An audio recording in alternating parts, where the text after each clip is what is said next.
volte ho inviato messaggi e abbiamo intercambiato messaggi. Dopo la partita al Cagliari il messaggio era fare una riunione per parlare del business plan.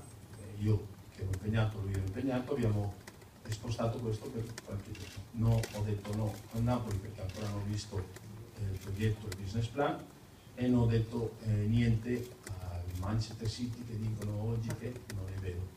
Io sono qui aspettando il professionista per fare il meglio. L'ho fatto anche con il Chelsea, quando sapevo 3 mesi prima che arrivava un altro allenatore e abbiamo vinto, abbiamo fatto terzo un campionato, abbiamo vinto l'Europa League.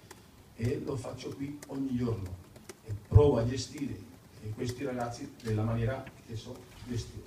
E credo che il talento si sfrutta al massimo con la fiducia. Questi giocatori che sono professionisti, che lo fanno, lo hanno dimostrato per tanti anni, hanno almeno la mia fiducia e così possono dare il massimo.